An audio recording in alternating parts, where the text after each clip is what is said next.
द्वैतमच्युतमनादिमनन्तरूपम् आद्यं पुराणपुरुषं नवयौवनं च वेदेषु दुर्लभमदुर्लभमात्मभक्तौ गोविन्दमादिपुरुषं तमहं भजामि।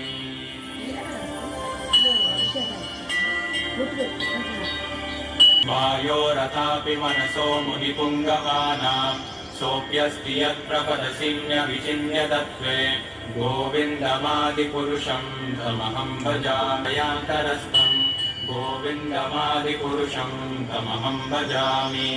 यत्पावभावितधियो मनुजादिमूर्तिषु कलानियमेन तिष्ठन् नानावतारमकरोडायमाना सत्त्वामलम्बि परसत्त्वं शुद्धसत्त्वं रसात्मतया मनस्सु यः प्राणिना प्रतिफलनी। అదేంది నాన్న చక్కెరని